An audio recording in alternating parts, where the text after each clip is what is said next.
उस टाइम पे मैरिज जैसी इम्पोर्टेंट थिंग को साइड में रख के मैंने मूव ऑन करा अपने करियर को पकड़ने के लिए। ये मंजिल थी नहीं और रास्ते पे निकल पड़े, बट उसको छोटा या बड़ा वहाँ की सोच बनाती है। थैंक्स टू गॉड कि मतलब मेरे कारण कुछ और लोगों का भी करियर बना। एक्चुअली मेरा जो सपना था वो हमेशा से एक सीए बनने का था, चार्टर्ड अकाउंटेंट। एल्डर ब्रदर ने हम दोनों भाई बहनों को बहुत हेल्प करी है, नो डाउट। उन्होंने अपनी सारी चीज़ें सैक्रिफाइस करी हम दोनों के लिए। जितना हमने देखा है उससे नीचे क्या होगा, उससे खराब क्या हो सकता है। लेकिन मेरा एक गर्ल्स का ग्रुप जरूर था, but I was never comfortable with the boys. Actually ये ऐसा लगता है इस पॉइंट पे आके माँ बाप कहीं ना कहीं अपने बच्चों को ही ना, अपनी जो उनके गर्ल चाइल्ड है ना, उसको कहीं ना कहीं डोमिनेट कर रहे हैं। मेरी सलाह लड़कियों के लिए कतई नहीं है, मेरी सलाह माँ बाप के लिए है। आप ये मत फील कराओ लड़की को कि आपने मैरिज करने के ही लिए एक बिल्कुल सही प्रोडक्ट को लॉन्च करने वाले हो आप मार्केट में। कहते हैं लोग कि सपने वही देखो जो पूरे कर पाओ, लेकिन मैंने तो सपने देख लिए पूरे, वो टाइम टू टाइम होते गए। देखो मेरे को हंस लेना तो जय श्री महाकाल। मैं कुणाल राखे आप सभी का स्वागत करता हूं देवमानुष में। ये हमारा दूसरा पॉडकास्ट है। ये एक संघर्षों की कहानी है। आज के हमारे जो गेस्ट हैं वो हिंदी माध्यम से पढ़ी हुई है, आज एक कंपनी के डायरेक्टर पद पर बैठी हुई है। सारे संघर्षों के साथ साथ में वो अपनी प्रोफेशनल लाइफ, पर्सनल लाइफ और फैमिली लाइफ एक साथ मेंटेन करती है, हस्बैंड की हेल्प करती है। ये एक ऑर्डिनरी महिला है और मुझे ऐसा लगता है कि आप सभी को इनकी कहानी सुन के अच्छा लगेगा और बहुत सी महिलाएं जो हैं वो इनकी लाइफ से रिलेट कर पाएंगी। जहाँ पर आज ये हैं, शायद तक आपका सपना होगा वहाँ पहुँचने का, या आप शायद तक उसी संघर्षों के अंदर होंगी या आप पहुँच चुकी होंगी। Stay tune. हम बात करते हैं नेहा राठी जी से। Thank you. नेहा जी, स्वागत है आपका देवमानुष में। Thank you sir. तो नेहा जी, पहला पॉडकास्ट है मेरा एक हाउसवाइफ के साथ में, एक प्रोफेशनल के साथ में, जो साथ में अपनी दोनों लाइफ, प्रोफेशनल लाइफ और जो पर्सनल लाइफ है, हाउसवाइफ की लाइफ है, फैमिली लाइफ है, वो सब मैनेज कर रही है। बहुत से संघर्षों के बाद में आप यहाँ पहुँची है। तो नेहा जी, ऐसी क्या चीज़ है, ऐसी क्या स्टोरी है आपकी जो नेहा को नेहा बनाती है? एक्चुअली स्टोरी तो आई थिंक मुझे लगता है हर एक इंसान के साथ है, कुछ ना कुछ स्टोरी हर एक के साथ है, आपके साथ भी होगी। और हर एक व्यक्ति एक स्टोरी हर एक के बैकग्राउंड में चलती है। मेरी स्टोरी एक्चुअली ऐसी है कि जस्ट वही है, एक नॉर्मल सी जो स्टोरी होती है कि हाँ, एक ऑर्डिनरी फैमिली से मैं बिलोंग करती हूँ और जहाँ पर कि लड़कियों का जॉब करना इतना मतलब बहुत ज़्यादा सपोर्टिव नहीं होती हैं फैमिलीज़। उनकी जो हमारी जो मतलब रिलेटिव्स हैं वो भी इतने सपोर्टिव नहीं थे। और बीइंग अ गर्ल, और साथ में मैं यूपी जैसे स्टेट से हूँ, जब लड़कियाँ मैरिज करती हैं जिस एज में 22-23 में, वो भी मतलब उस टाइम पे लगता था कि 23 एज होगी आपको मैरिज हो ही जानी चाहिए। अगर 23 में आपकी मैरिज नहीं हो, दैट मीन्स कि मतलब कि बहुत बड़ी एज हो गई लड़की की शादी नहीं होगी। करेक्ट।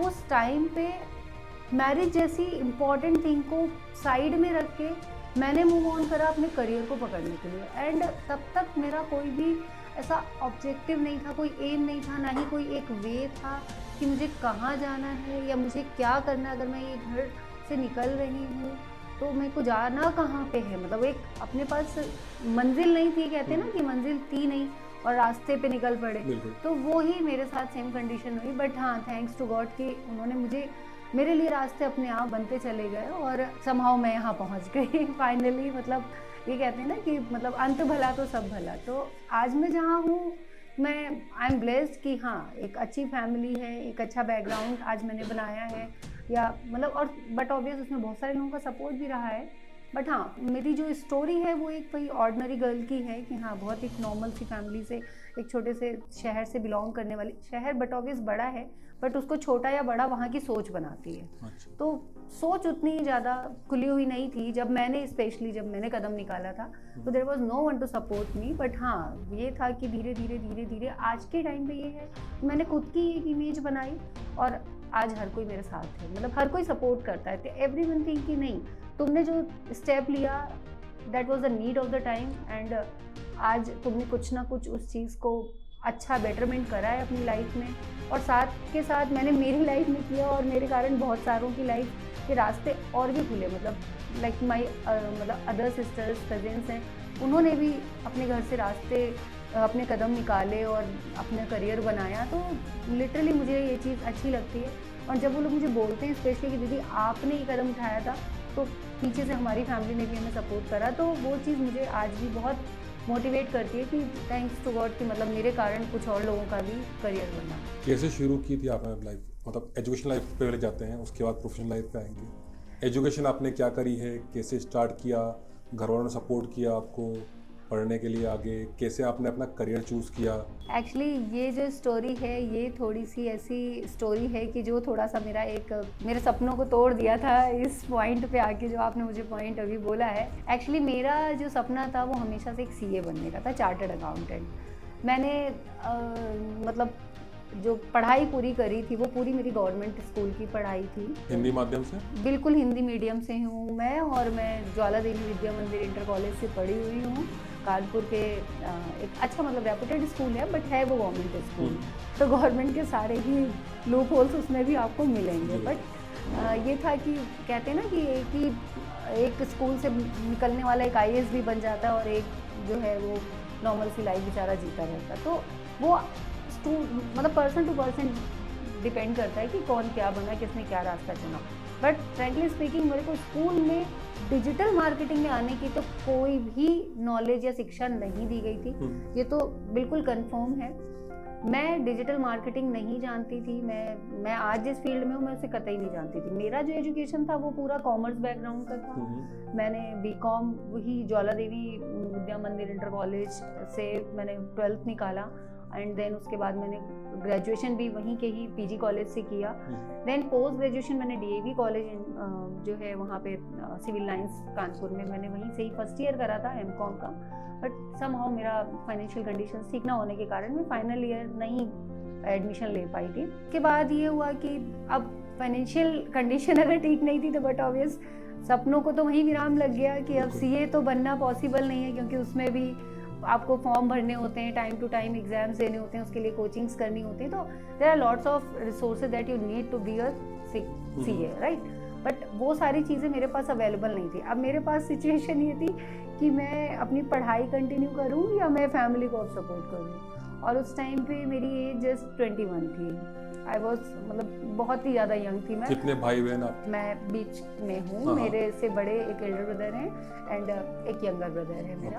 तो एल्डर ब्रदर ने हम दोनों भाई बहनों को बहुत हेल्प करी है, नो डाउट। उन्होंने अपनी सारी चीज़ें सेक्रीफाइस करी हम दोनों के लिए। तो ये था कि इन दोनों की चीज़ें चलती रहें। तो बट टाइम होता है कि भाई उसके सेक्रीफाइसेस भी उस एक टाइम पे आके कम पड़ने लग गए। हमें लगा कि नहीं, हमें खुद भी कुछ ना कुछ करना पड़ेगा। तो उस टाइम पे फिर मेरा ब्रदर छोटा वाला भी 10th क्लास में ही था, तो हम दोनों ही बड़े भाई बहन, फिर एक ने सेक्रीफाइस किया, फिर दूसरा आया कि नहीं भाई अब मेरा भी यहाँ से पार्ट शुरू होता है, तो अब मेरी भी आगे पढ़ाई तो हो नहीं पा रही है, तो चलो मैं ये स्टार्ट करती हूँ। लेकिन मेरा पढ़ने का जो एक जुनून था ना कि नहीं मुझे कुछ ना कुछ में लगे रहना है। मेरे को फ्री बैठना बिल्कुल पसंद नहीं था शुरू से ही। तो मैंने उसी बीच में संस्कृत भारती ज्वाइन किया। तो मतलब मेरा एमकॉम प्रीवियस ईयर के बाद फिर मैंने संस्कृत भारती समाओ ज्वाइन कर लिया। मैं किसी तरह से आई कॉन्टैक्ट्स में, और मुझे वहाँ का जो एक कल्चर होता है वो बहुत पसंद आया। तो मैंने वहाँ से संस्कृत संभाषण की प्रथम दीक्षा भी कंप्लीट करी, और अगर मैं 5 दीक्षाएं कर लेती तो मैं शास्त्री की उपाधि मिलती मुझे। बट ठीक है, मेरा फर्स्ट ही केवल दीक्षा कंप्लीट हो पाया, और फिर मुझे एक ऑफिस में जॉब करनी पड़ी। आपने सुना होगा एसी नेल्सन ओआरजी मार्ग में, वहाँ पे स्क्रूटनाइजर थी। मैं वहाँ पे स्पेलिंग्स करेक्ट करती थी। जो डेटा पूरा मतलब आता था, सर्वे करने वाले जो सर्वे इंटरव्यूअर्स होते थे, वो जितना भी डेटा कलेक्ट करके मार्केट से लाते थे, उसमें कहीं स्पेलिंग मिस्टेक्स होते थे या कुछ भी ऐसा एनालिटिकल स्किल्स की थोड़ी थोड़ी नीड होती थी, तो वो सारा मैं करती थी उस टाइम पे। एक तो हिंदी माध्यम की लड़की इंग्लिश की स्पेलिंग करेक्ट कर रही है, ये कैसे हो गया? थैंक्स टू माय डैड, क्योंकि उन्होंने मेरे को इंग्लिश में बहुत मेहनत करी है। उनकी इंग्लिश उनकी पूरे मतलब शायद ही मेरे जीन में है, क्योंकि ऐसा है कि मेरे फादर की इंग्लिश बहुत अच्छी है, सो दैट मेरी जो है गवर्नमेंट स्कूल से होते हुए भी ठीक ठाक ही है। बहुत अच्छी तो मैं नहीं बोलूँगी, क्योंकि गवर्नमेंट एजुकेटेड की शायद वो क्या बहुत ज़्यादा एडवांस्ड होती है।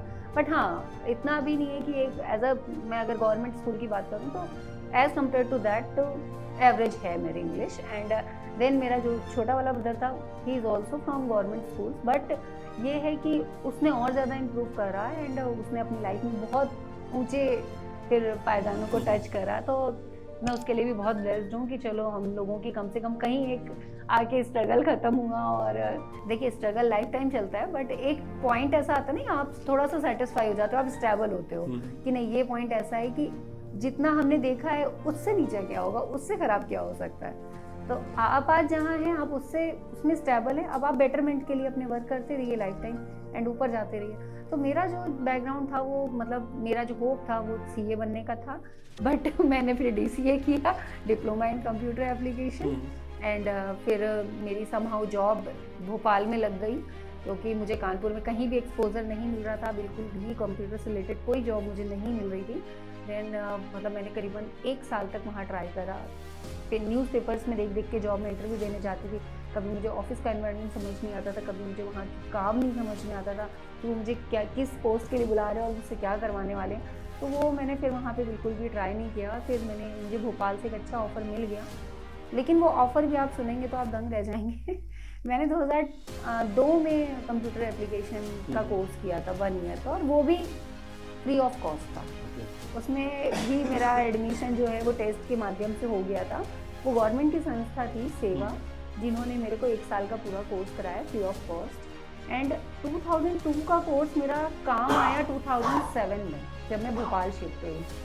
तो पूरा ये 5 इयर्स का जो गैप था, इससे कोई फ़र्क नहीं पड़ा मेरी स्किल्स में। इन 5 साल में आपने क्या किया? इन 5 सालों में मैंने आपको बताया संस्कृत भारती, क्योंकि 2002 में भी 2005 में एक्चुअली मेरा कंप्यूटर वो हुआ था M.Com। ओके, तो 2005 तक तो आई वॉज जस्ट कि मैं अपनी स्टडीज़ में ही लगी हुई थी। तो मेरे पास जो टाइम था वो सिर्फ 6 और 7 का 6 ही था, 1 साल बीच का। 7 में तो मैं ऑलरेडी फिर मैंने जॉब ही स्टार्ट कर दी थी।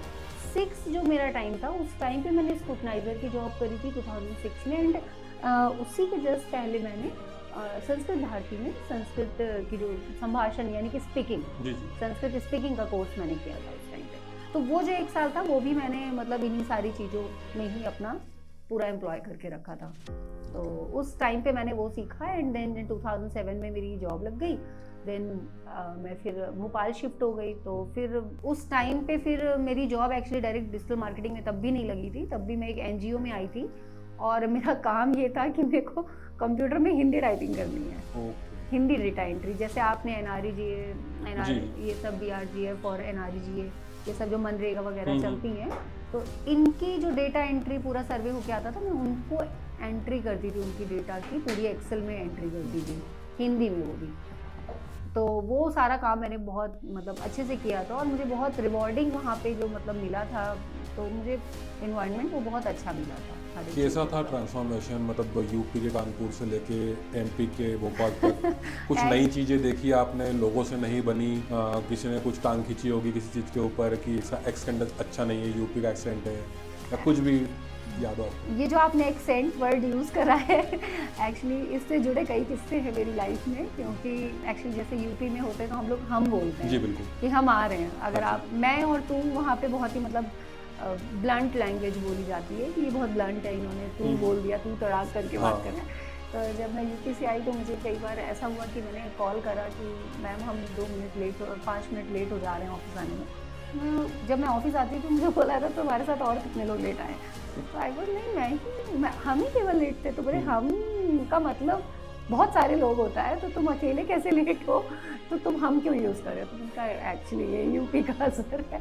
तो मुझे ये एक्सेंट चेंज करने में, और आज भी ये है, मैं भले ही मतलब 2007 से लेके आज मेरे को करीबन 15 साल 16 साल हो गए MP में रहते, लेकिन मेरा एक्सेंट आज भी कोई मुझे बात करते सुन लेता है तो तुरंत एक क्वेश्चन जरूर आता है मेरे पास, आप यूपी से हैं क्या?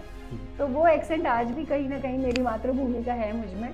तो मैं उसको पहले में थोड़ा सा बुरा लगता था, अब लेकिन मुझे लगता है कि नहीं, आई प्राउड ऑफ दैट, कि मतलब ठीक है, कहीं ना कहीं से मेरी रूट्स अभी भी मेरी मातृभूमि से जुड़ी हुई है। ठीक है, एक्सेंट है तो क्या डिफरेंट है, हर जगह की चीज़ें अलग होती हैं।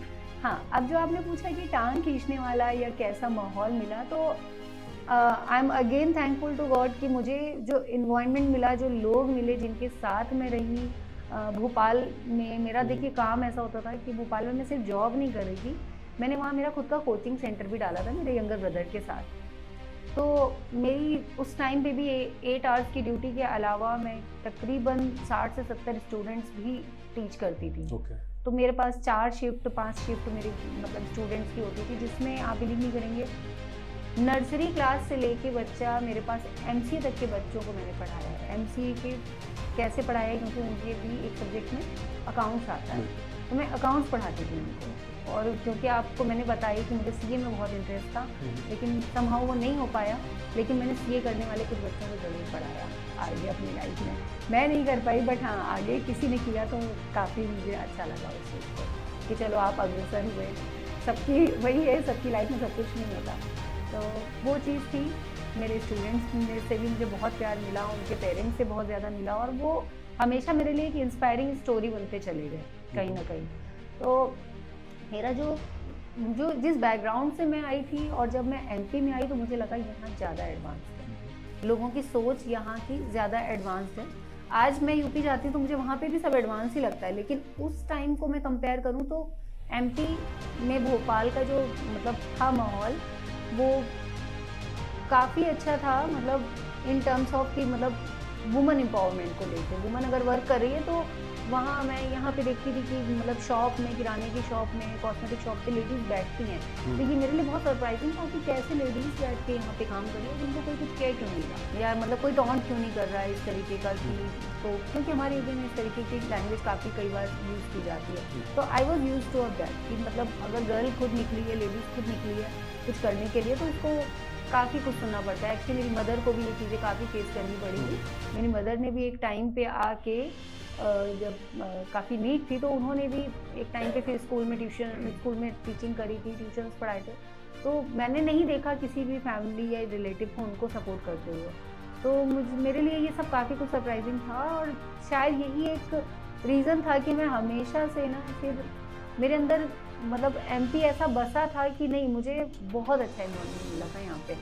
अब ऑफिस की बात करें, ये तो मेरा था जहाँ मैं रह रही हूँ या जिन लोगों के बीच में रह रही हूँ, जिनके जो मेरा स्टूडेंट वाला एक जो कोचिंग वाला माहौल था। थर्ड एनवायरनमेंट मुझे मिलता था मेरे ऑफिस का।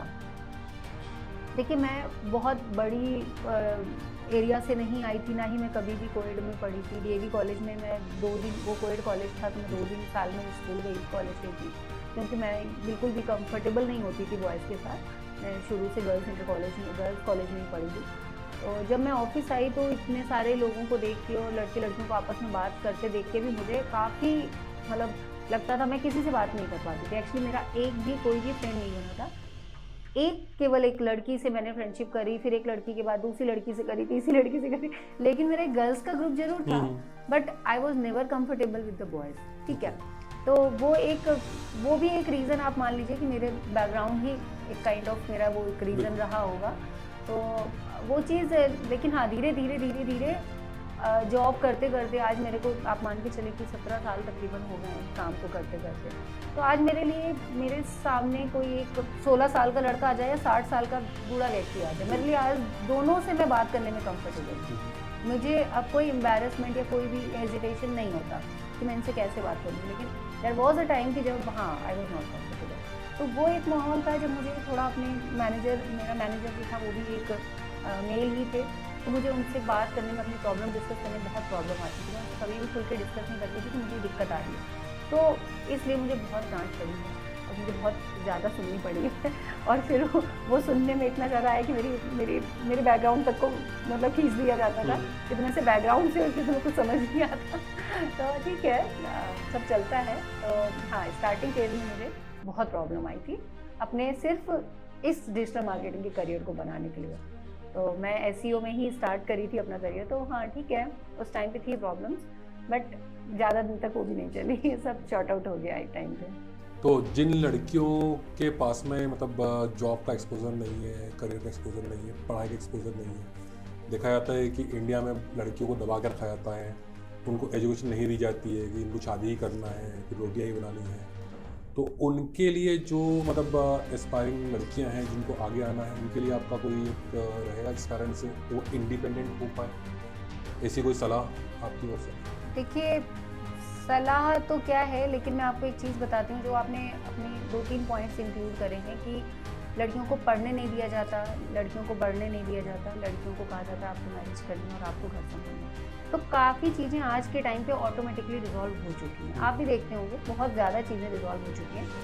अभी के टाइम पे लड़कियों को पढ़ने खूब दिया जाता है। आपको बॉयज़ से ज़्यादा इंटेलिजेंट गर्ल्स मिलेंगी इन टर्म्स ऑफ स्टडीज़, मतलब रटाफिकेशन में तो बेस्ट होती हैं वो, है ना। बाकी अदर भी चीज़ें बहुत सारी होती हैं जिसमें कि वो मतलब अच्छे मार्क्स लाती हैं, लड़कों से बेटर मार्क्स लाती हैं। और साथ में ये है कि हाँ, लेकिन मैं जैसे खुद भी एक बनिया फैमिली से हूँ, मतलब आप समझते हैं मैं मारवाड़ियों में हूँ, तो बिल्कुल भी इस तरीके के एक्सपोजर को एंटरटेन नहीं किया जाता है कि आपने पढ़ाई तो बहुत कर ली, अब आप चाह रही हैं जॉब करना, तो नहीं, यहीं आप स्टॉप हो जाओ। आपकी इच्छा थी पढ़ाने की, तो पढ़ने की, तो हमने पढ़ा दिया है। अब आपका सेकंड स्टेप जो है वो आप अपने घर जाएं मैरिज करके, आपके हस्बैंड जो आपसे कहें वो आप करें। अगर वो जॉब कराना चाहते हैं तो आप करें, अदरवाइज कोई नीड नहीं, हमें नहीं चाहिए आपका पैसा। ये जो माँ बाप की सोच है पेरेंट्स की, हमें नहीं चाहिए आपका पैसा, हम बिल्कुल ओके हैं, आपने पढ़ लिया अब आप जाएं। एक्चुअली ये ऐसा लगता है इस पॉइंट पे आके माँ बाप कहीं ना कहीं अपने बच्चों को ही ना, अपनी जो उनके गर्ल चाइल्ड है ना, उसको कहीं ना कहीं डोमिनेट कर रहे हैं। और इसमें कौन ज़्यादा रिस्पॉन्सिव होता है, माँ या पिताजी? पिताजी होते हैं। मैंने जो फेस किया है उस हिसाब से मैं आपको बोलूँगी, या जितनी भी गर्ल्स स्टूडेंट्स को मैंने पढ़ाया है उसमें पिताजी का हाथ बहुत ज़्यादा होता है। उनके ईगो की बात आ जाती है, उनके एक सेल्फ रिस्पेक्ट की बात आ जाती है। कहीं तो उनको ये नहीं बोल रहे कि मतलब आप अपनी लड़की से क्यों कमवा रहे हो। इसी कारण से उन्होंने अपनी बीवी को नहीं निकलने दिया, आज वो अपनी बेटी को कैसे निकलने देंगे, ये उनके लिए बहुत बड़ा क्वेश्चन मार्क हो जाता है। उनके ईगो की बात आ जाती है, जबकि अब आपको ये सारी चीज़ों को बहुत पीछे छोड़ देना चाहिए। एक टाइम था जब मेरे फादर ने कस्टम की जॉब छोड़ दी थी, कस्टम ऑफिसर की। क्यों? क्योंकि उनको ये बोल के रोक दिया गया था कि बनियों के लड़के नौकरी नहीं करते, खुद का धंधा करते हैं। अब आप बताइए, मतलब ये क्या सोच है। एक टाइम था कि मतलब लड़कों को भी जॉब पे नहीं जाने देते थे, तो लड़कियों को आज पढ़ा रहे हैं, बहुत बड़ी बात है। बट हाँ, मैं ज़रूर, मेरी सलाह लड़कियों के लिए कतई नहीं है, मेरी सलाह माँ बाप के लिए है कि प्लीज़ आप उनकी हेल्प करें, आप उनको सपोर्ट करें। वो जो करना चाहती है लाइफ में, आप प्लीज़ उनको करने दें। आज आप उनके पैर पकड़ लेंगे, आज उनको आप बेड़ियाँ डाल देंगे, तो आप कैसे एक्सपेक्ट कर रहे हो कि जो लाइफ में उनकी लड़का आने वाला है, जिससे आप उनकी मैरिज करने वाले हो, या वो खुद मैरिज करने वाली हैं उनसे, तो वो उनको उतना फ्रीडम देंगे, जबकि आप खुद नहीं दे रहे हो। आपको पहले ट्रस्ट करना पड़ेगा ना अपने बच्चों पे। आज आप समझते हैं कि जो आज की जो एज है मैरिज की, वो 30 के अराउंड तक पहुंच चुकी है। जो मेरे टाइम पे 20, 22, 21 होती थी, वो आज के टाइम पे 30, 32 तक पहुंच चुकी है। मैंने खुद ने मैरिज जो है, मेरी मैरिज बहुत एक्सेप्शनल है, क्योंकि मैंने 32 की एज में मैरिज करी थी। और वो ऐसा टाइम आ चुका था जब सबको लगता था दीदी मैरिज करेंगे ही नहीं, लेकिन मैंने उस टाइम पे वो निर्णय लिया, क्योंकि marriage is a very important thing. मैं ये नहीं कह रही हूँ पेरेंट्स को कि आप मैरिज नहीं करो लड़की से, आप बिल्कुल करो, लेकिन आप ये मत फील कराओ लड़की को कि आपने मैरिज करने के लिए एक बिल्कुल सही प्रोडक्ट को लॉन्च करने वाले हो आप मार्केट में। That is not true. मतलब वो लड़की है, वो खुद भी अपनी लाइफ जीना जानती है, वो भी समझदार है। आप अपने संस्कारों पे भरोसा रखो, आप उसको निकलने दो, आप उसको सपोर्ट करो। जो उसने सीखा है, जहाँ पे उसने आपका पैसा लगवाया है, या वो जो आपका उसने अपना समय दिया है, सिर्फ आपका पैसा ही नहीं लगा, उस लड़की का समय लगा है, उसका माइंड लगा, उसकी मेहनत लगी है, कई रातें कई दिन उसने पूरे डाले हैं, अपने एफर्ट्स डाले हैं। आज कोई लड़की स्पोर्ट्स में निकलती है, आप खुद सोचिए, जो लड़कियां स्पोर्ट्स में निकल रही हैं, आज हम लोग इतना बोलते हैं कि हाँ ये तो इंडियन कैप्टन है, कुछ भी है, आज क्यों नहीं उनको एक्सपोजर इतना मिल रहा है? क्योंकि ये जो एक चीज़ बन गई है ना कि मतलब माँ बाप ही सबसे पहले खींचना है अपनी लड़की को, और फिर जब लड़की कुछ करती तो हाँ मेरी लड़की ने किया है। ऐसा मत करो आप लोग, पहले आप खुद उसको सपोर्ट करो। और ज़्यादातर यही होता है कि एक्चुअली मेरे फादर भी, मैं सबकी बात को स्टार्टिंग में, मेरे फादर भी मतलब बिल्कुल अगेंस्ट थे कि नहीं, उनके लिए जॉब का मतलब बस पढ़ा दो, आपने पढ़ लिया दूसरों को पढ़ा दो, यही उनके लिए काम होता है। और हाँ, मेनली पहले एजुकेशन मतलब लड़कियों को यही कहा था टीचर बन जाओ, उसके बाद कुछ। यूपी में ज़्यादातर मेरे साथ की लड़कियों ने बीएड, बीटीसी, एनटीटी इस टाइप के कोर्स किए थे, but I was not one of them. मतलब अब ये मेरी किस्मत कहें या क्या, मैं खुद इसको क्या नाम दूँ मुझे पता नहीं है, बट हाँ उस टाइम के हिसाब से मैंने बिल्कुल उस युग से हट के कुछ नया सेलेक्ट करा और मैं उसी में आगे बढ़ी। मेरा बचपन से सपना था कि मैं एक ऑफिस गोइंग गर्ल बनूँ, मैं रिपोर्ट्स और मीटिंग्स जैसे वर्ड्स को अपनी ज़ुबान पे बिल्कुल रखूं और मैं बिल्कुल करते रहूं काम। और कहते हैं लोग कि सपने वही देखो जो पूरे कर पाओ, लेकिन मैंने तो सपने देख लिए पूरे, वो टाइम टू टाइम होते गए। तो वो उसके लिए भी आई एम ब्लेस्ड कि ठीक है, मुझे वो इन्वायरमेंट मिलता गया और मैं उससे आगे बढ़ती गई। तो प्रोफेशनल लाइफ जो आपकी शुरू हुई एक्चुअल डिजिटल मार्केटिंग में, वो कैसे हुई, कैसे आपको प्लेटफॉर्म मिला उस जगह काम करने का, और फिर कैसे आप ग्रो हुई, कैसे आपका नॉलेज बढ़ाया? एक्चुअली इसके पीछे तो एक ऐसी स्टोरी है कि आपको खुद भी मतलब बहुत ही क्या बोलूँ, इसके पीछे कोई ऐसी स्टोरी नहीं है कि मुझे कुछ एकदम से बूम मिला और मैं एकदम से आ गई। एक्चुअली यहाँ भी मेरी एक मजबूरी ही थी, मेरी लाइफ मजबूरियों से भरी हुई। एक्चुअली मजबूरी ये थी कि जहाँ मैंने आपको बोला था मैं भोपाल में एक एनजीओ में सेलेक्ट हुई थी जॉब के लिए, करेक्ट है। अब मैं एनजीओ में तो आ गई, 2.5 महीने बाद मुझे बाद में पता चला कि ये तो कॉन्ट्रैक्ट बेस्ड जॉब होती है, कुछ दिन सर्वे चलता है और उसकी डाटा एंट्री होती है, देन उसके बाद सब अपने अपने घर जाओ।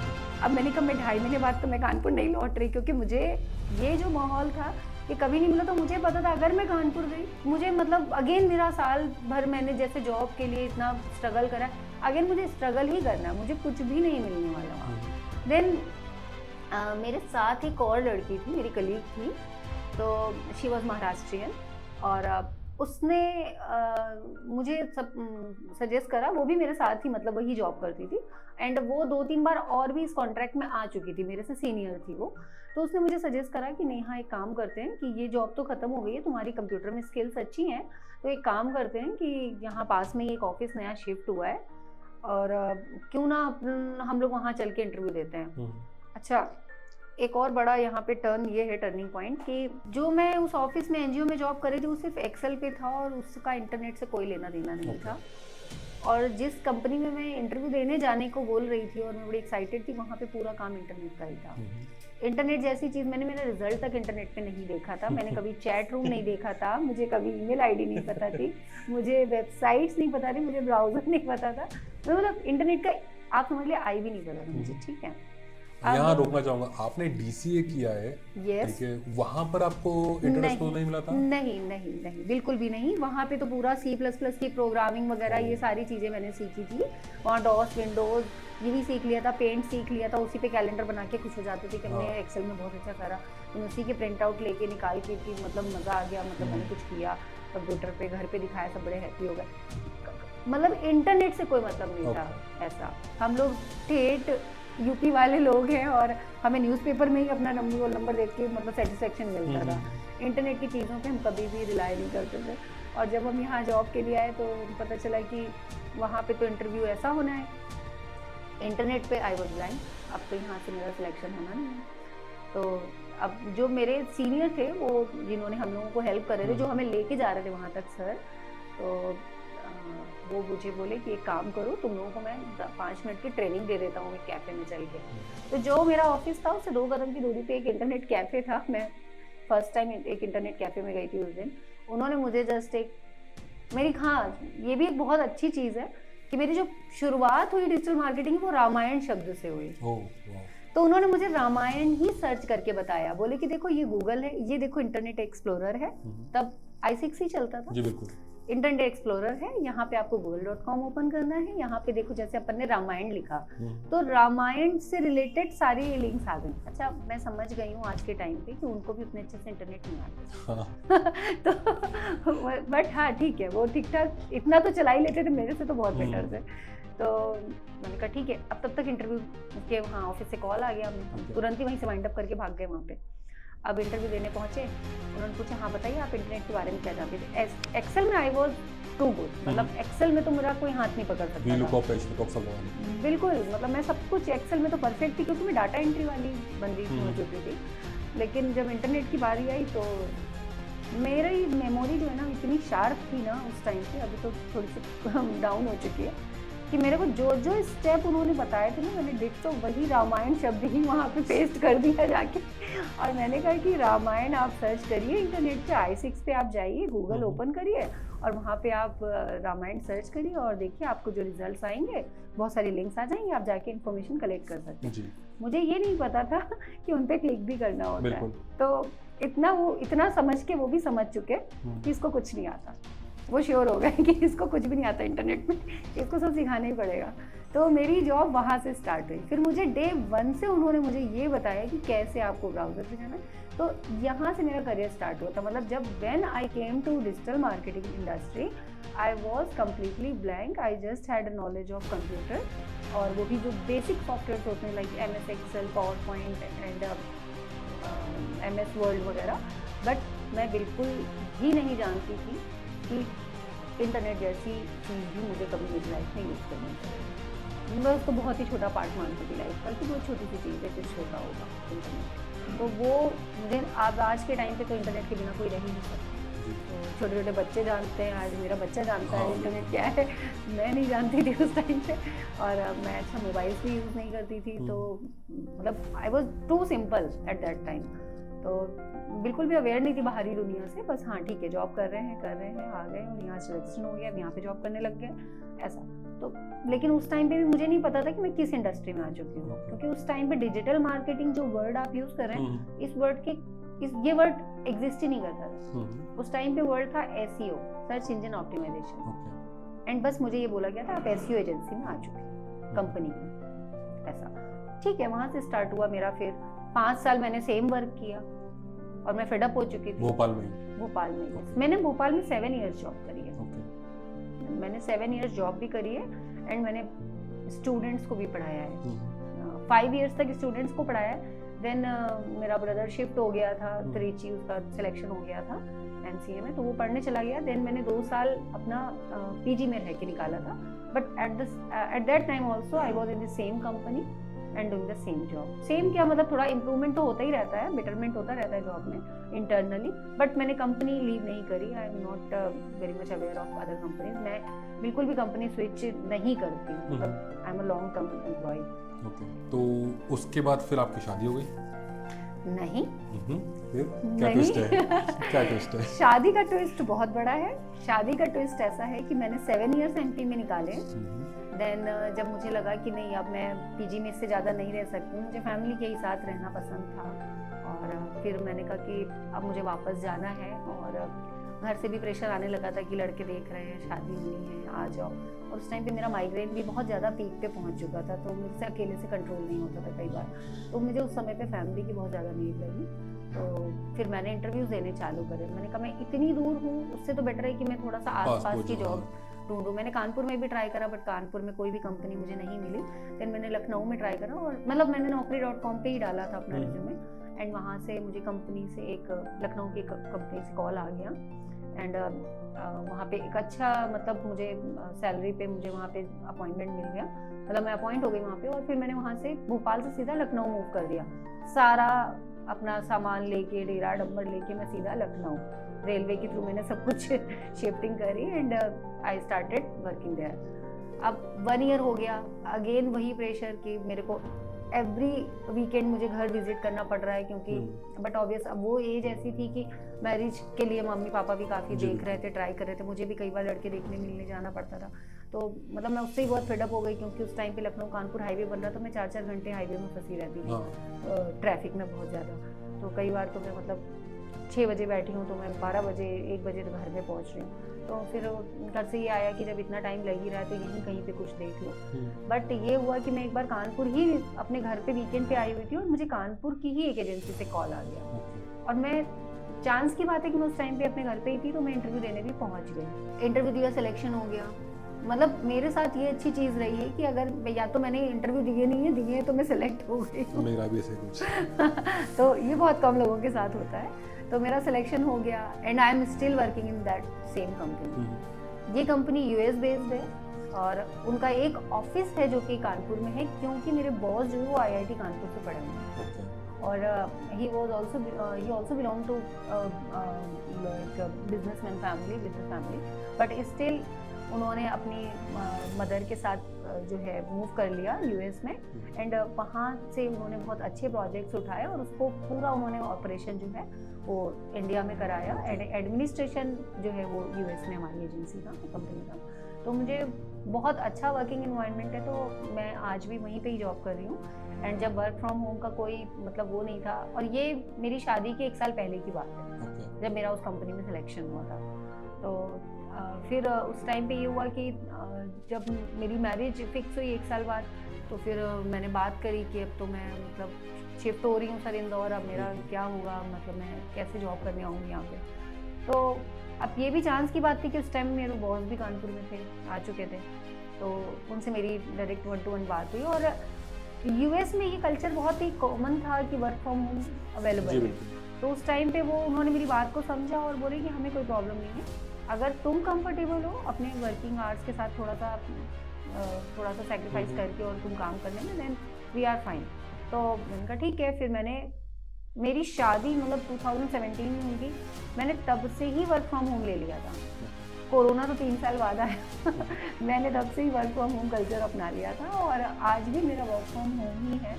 एंड थैंक्स टू गॉड कि मतलब इस कंपनी का भी इन्वायरमेंट बहुत अच्छा है, मेरे बॉस बहुत अच्छे हैं, मैनेजर्स भी बहुत सपोर्टिंग है, मेरी कलीग्स भी बहुत सपोर्टिंग है। तो अभी रिसेंटली हम लोगों को सारी टीम को एक गिफ्ट भी आया है सर की ओर से, दिवाली गिफ्ट मान लें या न्यू ईयर गिफ्ट मान लें। तो इस तरीके के मतलब गिव अवेज आते रहते हैं और एप्रिशिएशंस आते रहते हैं, और जो मतलब आपको वर्क में भी कोई प्रॉब्लम नहीं क्रिएट करते हैं, वो लोग कि बहुत स्ट्रेस नहीं करते हैं। आपको प्रॉब्लम है अगर तो आप जस्ट शेयर करें, आपका वर्क तुरंत डिस्ट्रीब्यूट कर दिया जाता है। तो ये लगता है कि हाँ एक यूएस कल्चर वो फॉलो करते हैं यहाँ पे, बहुत स्ट्रेस वाली नौकरी नहीं है। हाँ, यूएस में मैक्सिमम स्ट्रेस वाली नौकरी नहीं है। स्ट्रेस वो बहुत ज़्यादा वुमेन हेल्थ पे और इन सब चीज़ों पे बहुत ज़्यादा ध्यान देते हैं, बहुत सपोर्टिंग है वो लोग। तो इसलिए मतलब मैं आज भी उसी कंपनी के साथ जुड़ी हुई हूँ और मुझे नहीं लगता कि मतलब शायद मतलब मेरे को कभी छोड़ना पड़ेगा ये जॉब, बट हाँ अभी तो सब बेस्ट है। तो अब यही है कि मतलब शुरुआत कहाँ से की थी, एक 300 रुपये की नौकरी, एक स्कूल की नौकरी से मैंने जॉब शुरू करी थी। 250 रुपये की नौकरी महीना, 250 रुपये महीने में मैं एक स्कूल में जॉब करती थी, सरस्वती विद्या ज्ञान मंदिर। वहाँ पे मेरा छोटा ब्रदर पढ़ता भी था एक्चुअली। तो उसके साथ उसके सारे बैच को भी मैं पढ़ाती थी जाके, और मैं पढ़ाती क्या थी, सिविक्स और हिस्ट्री वगैरह पढ़ाई थी और कंप्यूटर भी पढ़ाती थी, क्योंकि उस टाइम तो मुझे कंप्यूटर की नॉलेज हो चुकी थी, तो मैं कंप्यूटर भी पढ़ाती थी। बट जब सैलरी की बारी आई तो एक्चुअली मेरी जो जॉब थी वो 500 रुपये महीने की थी, बट जब वो मुझे मिला तो कट पिट के 270 रुपये मुझे फर्स्ट सैलरी में मिले थे। तो आई क्विट दैट जॉब। मैंने कहा मैं नहीं कर पाऊँगी, क्योंकि मेरे को सुबह 12 बजे से शाम को 4:30 बजती है, मैं नहीं कर पाऊँगी, मैं मेरी पढ़ाई पे ही फोकस करूँगी, मैं उसमें ही बेस्ट हूँ। फिर मैंने अपने ट्यूशन्स वगैरह ही बढ़ा दिए थे, मैं होम ट्यूशन्स देती थी। तो वही सारी लाइफ से जहाँ से मतलब मैं आज भी बताती हूँ, मेरी फर्स्ट सैलरी 270 रुपीज़ थी और डिजिटल मार्केटिंग में फ़र्स्ट सैलरी मेरी 0 थी, क्योंकि मेरी कंपनी फर्स्ट मतलब फ्रेशर्स को फर्स्ट टाइम में फर्स्ट मंथ की कोई सैलरी नहीं ऑफर करती थी। लेकिन उन्होंने मुझे जितना सिखाया उन 7 ईयर्स में, मैं आज भी उस चीज़ को बहुत अच्छे से बुना रही हूँ। और मुझे पता है कि मतलब वो शायद बेस्ट टाइम था मेरे करियर का, जो मैंने वहाँ पे इतने एफर्ट्स लगा के सीखा। सैलरी उस टाइम पे मेरे लिए मायने नहीं रखती थी, कारण ये था कि मेरे जो खर्चे थे मैं मेरे ट्यूशन से ही पूरे कर लेती थी, क्योंकि मेरे जो ट्यूशन्स मैं लेती थी, कोचिंग्स पढ़ाती थी, वो मेरी सैलरी के 10 टाइम्स ज़्यादा होते थे। तो मेरे लिए सैलरी एक बहुत ही छोटा अमाउंट होता था उस टाइम पे। मेरे लिए उस समय पे नॉलेज जो एक होता है, नॉलेज गेनिंग से चल रहा था तब मेरा। तो मेरे को लग रहा था बस मैं जितना ज़्यादा लर्निंग कर सकूँ अभी, वो मेरे लिए बेस्ट है, क्योंकि पता नहीं है कि मेरे को कब यहाँ से वापसी करनी पड़ जाए, मैं कब तक हूँ भोपाल में, क्योंकि पता था मुझे जॉब तो शादी तो वही होनी है। बट थैंक्स टू गॉड कि जीवनसाथी.com जैसी कोई चीज़ आई मेरी लाइफ में, और फिर इनका इंटरेस्ट आया, और मतलब मैंने वहाँ पे भी फर्स्ट टाइम ही वो सब्सक्रिप्शन लिया था, और मैं तब भी एक्टिव नहीं रह पाती थी। तो सामने से ही आया और फिर कॉल आया, अच्छा इंटरेस्ट आया बट मैं उसमें बिल्कुल देख नहीं पाई। फिर मुझे कॉल आया आगे से, एक्सेप्ट तो कर लिया बट बहुत सारों के एक्सेप्ट करे थे तो मुझे आइडिया ही नहीं था।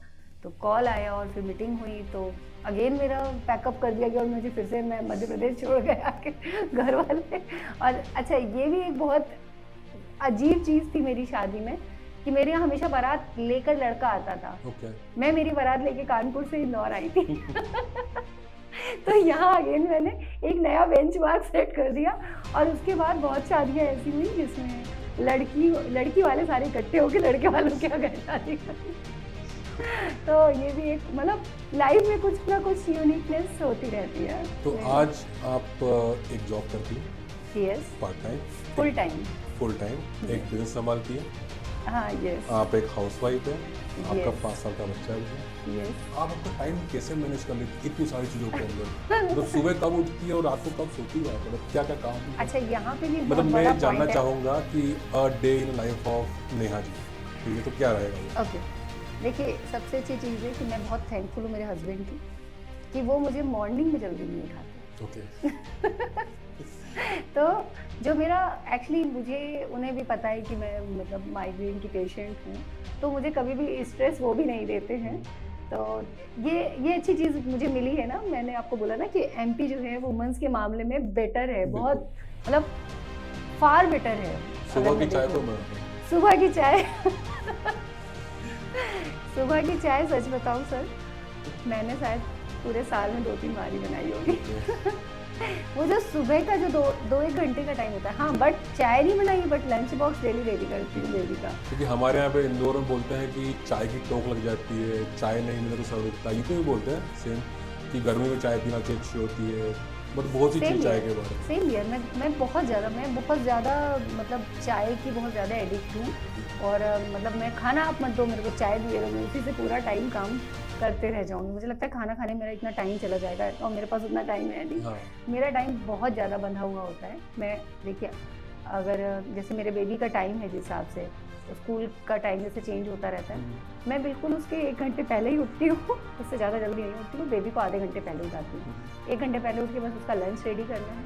मेरे हस्बैंड उठते हैं, बेबी को उठाते हैं और उसको रेडी करते हैं। वो उस टाइम पे बहुत हेल्पिंग होता है मेरे लिए। तो वो उसको रेडी करते हैं, हम दोनों फटाफट से उसको कंप्लीट करके बैग सब रेडी करके, और मैं या वो कोई भी जाके उसको ड्रॉप करके आते हैं, मतलब बस स्टैंड तक। देन उसके आने का टाइम 3 बजे के बाद होता है, 3 से 4 के बीच में होता है। तब तक मेरे पास जो टाइम होता है वो मेरा सबसे इम्पॉर्टेंट टाइम होता है। उस बीच में जो स्टार्टिंग का 1 आवर है, उसके जाने से लेके मेरे ऑफिस स्टार्ट होने तक का, वो टाइम हमारे लिए एक मी टाइम होता है, हम दोनों के लिए, क्योंकि हम दोनों ही बहुत ज़्यादा बिजी रहते हैं फिर उसके बाद। तो उस टाइम पे अगर मेड आ जाती तो वो चाय बनाती है, तो मेरे हस्बैंड बना देते हैं चाय।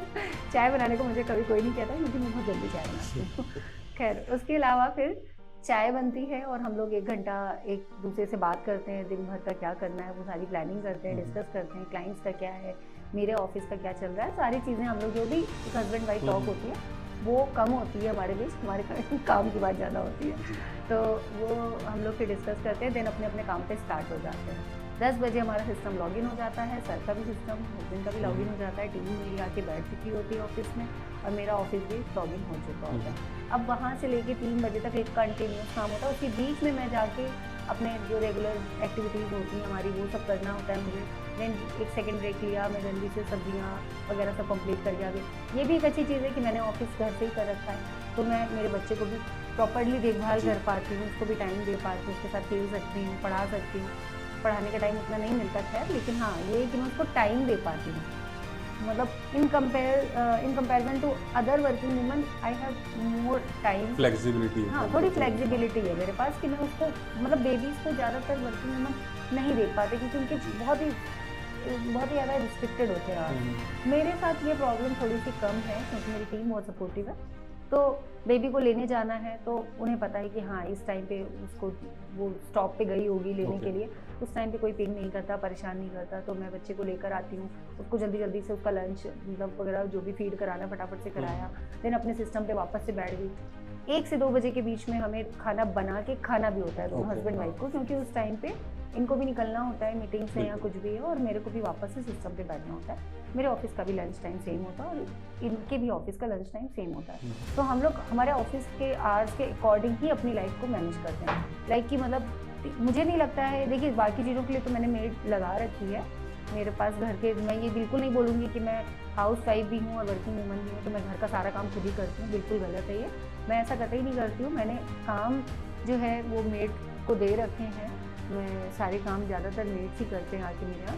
बट हाँ ये है कि जो मेरी, जहाँ पे मेरी नीड है कि नहीं सब्जी मुझे मेरे ही हाथ से बना के देनी है, या मेरे को ही ये चीज़ देनी है इनको, या ये काम मेरे ही हाथ का है, बच्चे को जो खिलाना है वो मुझे ही खिलाना है मेरे हिसाब से, तो वो सारे जो चीज़ें हैं वो बीच बीच में सोच के मैं मेरे काम के साथ मैनेज कर ले जाती हूँ। इसी बीच में ये है कि इनकी टीम से भी कोई क्वेश्चंस आते हैं, कोई डाउट्स हैं, तो वो भी टीम भी मेरे से पूछ लेती है, चैट पे पूछ लेती है, कॉल पे पूछ लेती है। तो वो भी सारी चीज़ें मैनेज हो जाती हैं। मेरा वर्क फ्रॉम होम है तो मुझे पता है मेरी क्या रिस्पॉन्सिबिलिटी है, वो मैं टाइम टू टाइम डिलीवर करती हूँ।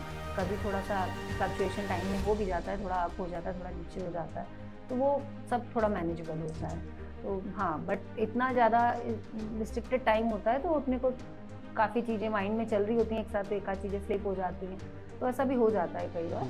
बट ठीक है, मतलब फिर भी है थोड़ा सा लाइफ में, अगर नहीं हो ये सब मसाला तो मज़ा भी नहीं आए। तो हाँ, but I enjoy my work. और इवनिंग टाइम तो हमारा बेस्ट होता ही है, क्योंकि फिर इवनिंग में हम 8 बजे के बाद थोड़ा सा फ्री हो जाते हैं, तो आराम से हम अपनी लाइफ जीते हैं। फिर उसके बाद लेट नाइट काम नहीं करते आप? लेट नाइट अगेन आपने बहुत ही एक मतलब दुखती रग पे हाथ रख दिया।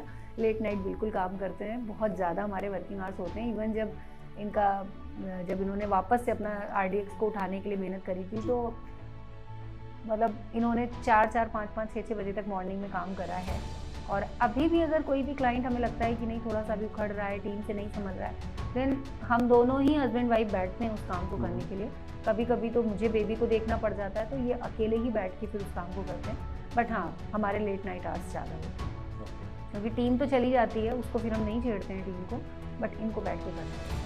तो बिजनेस है तो सर सारी रिस्पॉन्सिबिलिटी, एक एक क्लाइंट को लाने में इतनी मेहनत की इन्होंने, तो उसको संजो के रखना तो अपनी जिम्मेदारी होती है।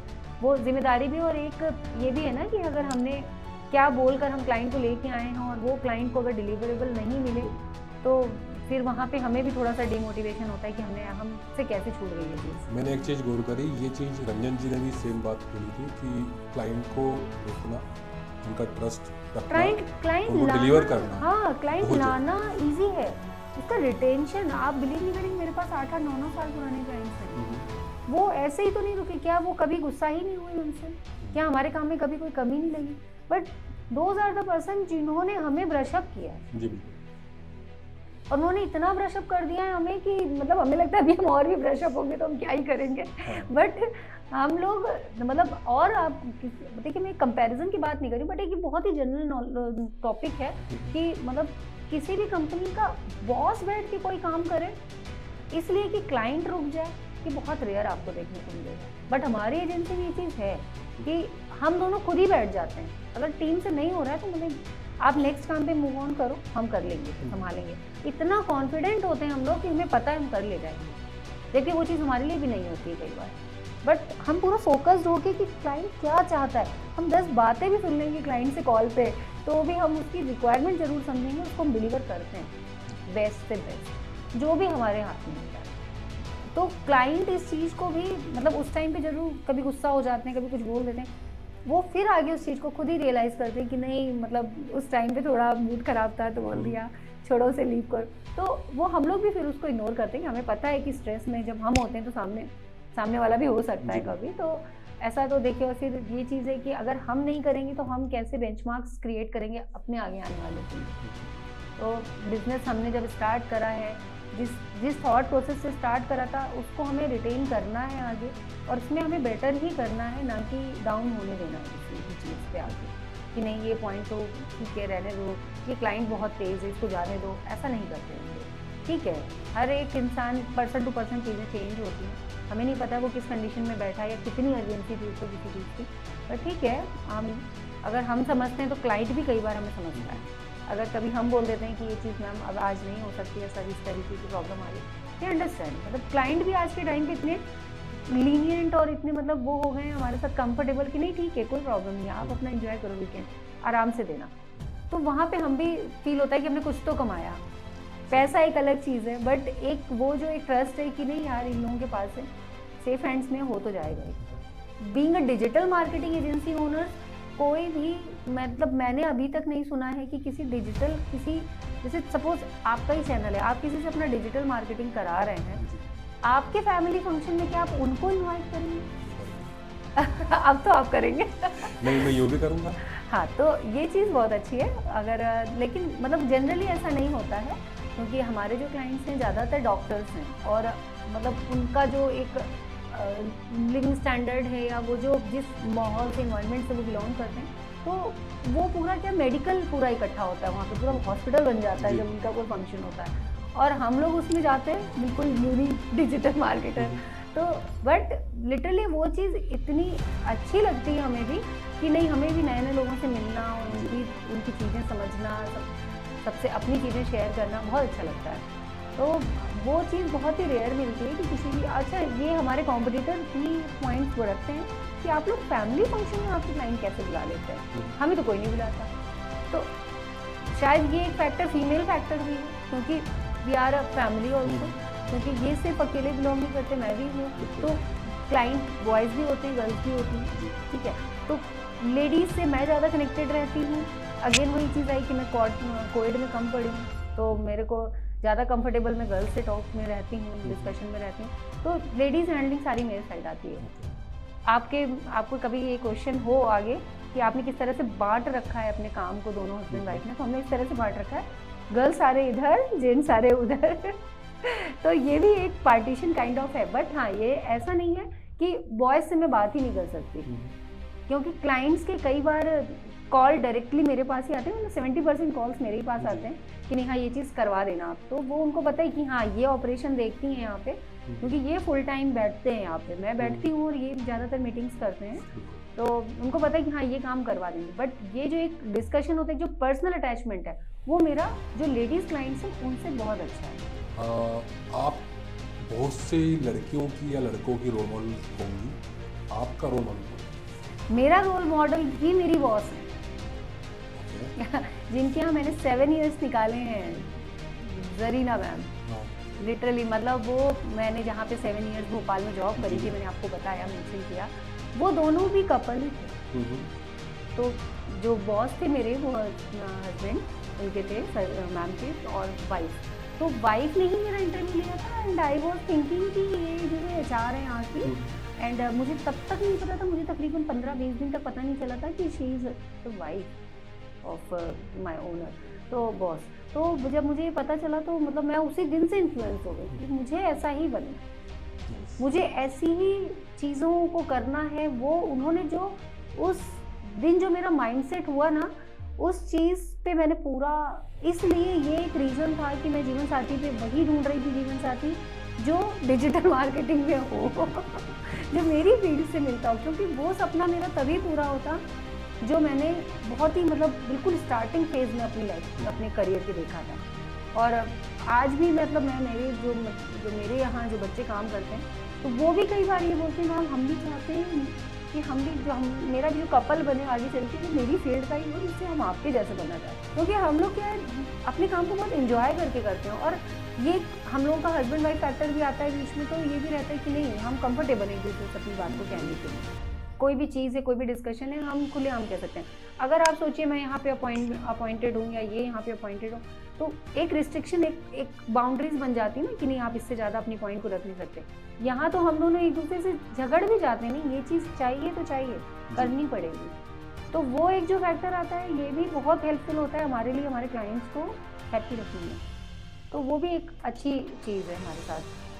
तो रोल मॉडल तो मेरी बॉस थी, और आज मैं अगर किसी की बॉस हूँ तो उनके लिए मैं रोल मॉडल हो जाऊँगी, पता नहीं मुझे, नेवर नोज। बट हाँ ये है कि वो जो हस्बैंड वाइफ थे, और ये चीज़ ये स्टोरी मैंने मेरे हस्बैंड के साथ भी शेयर करी, इवन मैंने मेरी मदर के साथ भी शेयर करी थी कि मुझे वैसा बनना है, इसलिए मुझे मेरी फील्ड का लड़का चाहिए। तो इतना टाइम 32 ईयर से शायद इसलिए भी लगे क्योंकि कोई मिल ही नहीं रहा था मेरे समाज में और यूपी में, इस तरह का कोई मिल ही नहीं रहा था जो इस फील्ड को जानता हो। उस टाइम में मुझे लगता था क्या यूपी में मैं ही अकेली हूँ जो SEO कर रही हूँ, क्योंकि जब मैं अपने काम को एक्सप्लेन करती थी तो कोई समझ ही नहीं पाता, तो सबको लगता था कंप्यूटर ऑपरेटर। बस मेरी लाइफ वहीं से शुरू होकर उसी वर्ड पे खत्म होती थी, कंप्यूटर चलाती हूँ, मैं कितना भी समझा रही हूँ, मैं साइट को रैंक कराती हूँ, गूगल होता है, ये होता है, वो होता है, अच्छा कंप्यूटर ऑपरेटर हो, बस मैंने कहा हाँ भाई हूँ तो ये था। तो एक क्वेश्चन मेरा और ये है कि शादी की बात चल रही है, हस्बैंड की बात चल रही है, अंडरस्टैंडिंग की बात चल रही है, तो आपके हिसाब से एक हस्बैंड वाइफ के बीच में, एक मैरिज लाइफ में सबसे ज़्यादा इम्पोर्टेंट चीज़ क्या है? अंडरस्टैंडिंग सबसे ज़्यादा, एंड रिस्पेक्ट। अंडरस्टैंडिंग से भी ज़्यादा आप टॉप पे रखें रिस्पेक्ट को। अगर आज मैं मेरे भी कजिन्स को कई को देखती हूँ, तो वो एक्सपोजर आफ्टर मैरिज उनको नहीं मिला। क्यों? क्योंकि उनके जो हस्बैंड है वो उतने वो सपोर्टिव है, मैं ये नहीं करता ही नहीं बोलूँगी कि वो सपोर्टिव नहीं है, बट जो सपोर्ट मुझे मिला, मतलब आप समझते हैं एक फोटो है बहुत सुंदर है, लेकिन अगर वो लेटी हुई रखी है ना तो कोई उसको देख नहीं पाएगा, उसके पीछे जब तक वो स्टैंड नहीं लगता ना उस फ्रेम के पीछे, तब तक दुनिया उसको देख नहीं पाती, उसकी सुंदरता नहीं समझ पाती। तो मेरे को वो फ्रेम मिला, मेरे को वो स्टैंड मिला मेरे फ्रेम के लिए, और मुझे देख के कई बार ये चीज़ लोगों ने बोली, यार मेरे अंदर भी इतनी सारी चीज़ें थी, मैं उसको बिल्कुल भी वो नहीं कर पाई, ला नहीं पाई किसी के सामने। तो मैं आज भी उनको यही बोलती हूँ, क्योंकि I am really thankful to Ranjan की उन्होंने इस चीज़ को बहुत ज़्यादा, मतलब कई बार उनको फैमिली के अगेंस्ट भी जाना पड़ा, but he was always there for me. तो ये एक बहुत बड़ी चीज़ है जो आज मैं यहाँ पे आपको ये चीज़ खुल के बोल भी पा रही हूँ कि हाँ ये सच है कि उन्होंने मुझे बहुत सपोर्ट करा है। तो हस्बैंड वाइफ के बीच में एक रिस्पेक्ट, अंडरस्टैंडिंग, एक दूसरे के काम की रिस्पेक्ट और प्रेम तो होना ही चाहिए। है लव तो है ही है, वो तो एक मतलब ऐसी चीज़ है कि उसके बिना तो ये सारी चीज़ें भी नहीं आ सकती। ओके, तो वो और ये सारी चीज़ें गिव एंड टेक होती है, आपको दोनों ही तरफ से म्यूचुअल होती है, आपको दोनों तरफ से चीज़ें होनी चाहिए। बिल्कुल ऐसा नहीं है कि सिर्फ हस्बैंड अपनी चीज़ें रख रहा है और वाइफ बिल्कुल भी सपोर्टिव नहीं है, या वाइफ ही रख रही है और हस्बैंड सपोर्टिव नहीं। इस तरह से आपकी गाड़ी आगे नहीं चल सकती। आपकी गाड़ी के जितने टायर हैं ना, सब में हवा परफेक्ट होनी चाहिए। ओके, तो ये एक मतलब पॉइंट है कि हाँ ये चीज़ होनी चाहिए, रिस्पेक्ट, अंडरस्टैंडिंग। आखिरी के 2 सवाल जो मेरे बहुत कॉमन है आपसे पूछना चाहूँगा जी। अगर मैं आपको आपके पास में भेजूँ 10 साल पीछे, तो आप ऐसी कौन सी चीज़ें जो चेंज करना चाहेंगे? देखिए, मुझे लगता है आज मैं जहाँ हूँ, हाँ कुछ साल पहले आप मुझसे पूछते तो ज़रूर मैं बोलती कि मैं तो ऐसा कुछ चेंज करूँगी कि मैं वापस से सीए बन जाऊँ, जो मेरा सपना था वो मैं पूरा कर लूँ। लेकिन आज मैं जिस मुकाम पे हूँ लाइफ के, मैं कुछ भी जाके छेड़छाड़ नहीं करूँगी मेरे पास से। अगर उसमें कुछ छेड़ाछाड़ी करी तो हो सकता है मेरा प्रेजेंट जो आज मेरे पास है, एक अच्छी सी फैमिली और ये सारी चीज़ें हो सकता है चेंज हो जाएं एज पर द सर्कमस्टेंसेस, क्योंकि अगर मेरा पास्ट चेंज होगा तो बट ऑब्वियस मेरा प्रेजेंट पे फ़र्क पड़ेगा और मेरा फ्यूचर भी चेंज होगा। तो मैं कुछ भी चेंज नहीं करना चाहूँगी, एवरीथिंग वॉज परफेक्ट। और ठीक है, कुछ एक अप्स एंड डाउन्स आए जो हर एक की लाइफ में आते हैं, तो वो अप्स एंड डाउन्स आए कुछ जो सबकी लाइफ में आते हैं, तो बट ठीक है, ऑल इज़ गुड। अंत भला तो सब भला। तो अभी तो मुझे सब कुछ भी चेंज नहीं करना है। आखिरी सवाल आपसे पूछना चाहूँगा कि what is your definition for success? Hard work and constant working on your work. मतलब कि ऐसा नहीं है कि एक बार फेल हुए, 2 बार फेल हुए। बहुत सारे लेजेंड्स ने ये बात बोली है, मैं अगेन वही दोहराऊंगी, there is no shortcut of success. आपको अपना जो बेस्ट है ना वो देना होता है, और ऐसा नहीं है कि बेस्ट देने के बाद आप सक्सेस हो जाते हो। कई बार बेस्ट से बेस्ट देना पड़ता है, और वो एक होता है ना कि कभी एक पॉइंट ऐसा आता है कि आपको ज़रूर सक्सेस मिलती है जब आपका कांस्टेंट परफॉर्मेंस होता है, या मतलब आप किसी चीज़ पे लगे हुए हो कि नहीं करना। और ये चीज़ मुझे कहाँ से मिली, ये भी एक बहुत अच्छी इंस्पायरिंग स्टोरी है इसके पीछे। मेरे मामा जी के बेटे हैं, बहुत ही मतलब ऐसी फैमिली से बिलोंग करते हैं। मेरे मामा जी ने लाइफ टाइम एक कपड़े की शॉप पे काम करी थी, और उनके बेटे को उन्होंने बोला कि आप सीए बनो। मेरे नाना जी सीए का ट्यूशन लेते थे, मेरे नाना जी अकाउंटेंट थे। तो उन्होंने इतना सपना था अपने पिताजी को देख के मेरे मामा जी के अंदर कि मेरे बेटे को मुझे अपने पिता जैसा बनाना है। तो उन्होंने उनको बोला कि तुम्हें बेटा चार्टर्ड अकाउंटेंट बनना है। अर्निंग के रिसोर्सेज उतने ज़्यादा थे नहीं, उनके 3 बेटियां थीं और बहुत ज़्यादा उन्होंने मेहनत करी लाइफ टाइम। मेरे मामा जी ने बहुत मेहनत करी। तो मेरे भैया को 12 साल हो चुके थे और वो सीए नहीं निकाल पा रहे थे, बट उन्होंने छोड़ा नहीं। उनके फादर लेकिन जब मरे, जब मेरे मामा जी जब गए इस दुनिया से, उस टाइम पे उन्होंने अपने बेटे को सीए बनते ही देखा। सीए बने वो इतने, मतलब उनकी शादी हो गई उसी ड्यूरेशन में, वो सीए नहीं थे, he was a half CA, और वो उनकी उसी टाइम पे शादी हो गई, बच्चे हो गए, सारी चीज़ें। वो जॉब कर रहे थे, ऐसा नहीं है कि वो सीए नहीं है तो वो कुछ नहीं है। तो वो गुड अकाउंटेंट और ऑडिटर बहुत अच्छे थे। अक्रॉस इंडिया वो जाके ऑडिट्स करते थे बड़ी बड़ी कंपनी का, बट वो जो एक सीए वर्ड होता है ना नाम के आगे लगने वाला, वो नहीं था। और वो हमेशा उस चीज़ के लिए एक रिग्रेट फील करते थे कब होगा। मैं जब मिलती थी उनसे तो पूछती थी भैया हो गया क्या, तो जब वो बोलते थे नहीं, तो मुझे लगता था मैंने क्यों पूछा, मुझे नहीं पूछना चाहिए था। लेकिन कहते हैं ना कि हार्ड वर्क ऑलवेज रिवॉर्डेड, तो वो उनको रिवॉर्ड मिला और वो बने सीए। तो उनसे देख के मैंने वो, लेकिन हमेशा एक कॉन्फिडेंस से बोलते थे कि हो जाएगा बेटा, हो जाएगा, एक आध नंबर से रुका हो जाएगा।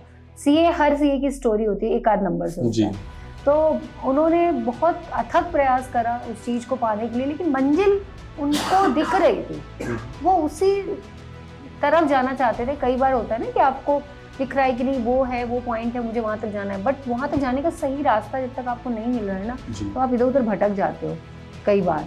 और आप अपना बेस्ट दे रहे होते हो, उस टाइम पे भी आप अपना बेस्ट दे रहे होते हो, बट आपको ये नहीं पता होता है ये बेस्ट मेरा राइट डायरेक्शन में है कि नहीं। तो कई बार बच्चे यहाँ पे आके डिमोटिवेट हो जाते हैं। मैं भी बहुत बार डाउन हुई हूँ अपने करियर में। मैं every step I can't tell you in detail, but हाँ बहुत सो मैनी टाइम्स मैं बहुत बार फेल हुई हूँ। मैं 4th क्लास में ही फेल हो गई थी, तो 4th क्लास में कोई फेल नहीं होता, मैं हुई थी। तो मतलब वो जो एक फेल्योर का जो एक माइंड में एक वो आता है ना कि फेल हो गया अब फिर से करना है, तो ऐसा कुछ भी नहीं है। Failure is nothing, failure is just the step of success. तो आप काम करते रहो करते रहो करते रहो, अथक प्रयास करो, आपको मिलेगी success. There is no shortcut. बहुत ही सुंदर डेफिनेशन थी आपकी, तो धन्यवाद आपका हमारे पॉडकास्ट में आने के लिए। आपका भी धन्यवाद।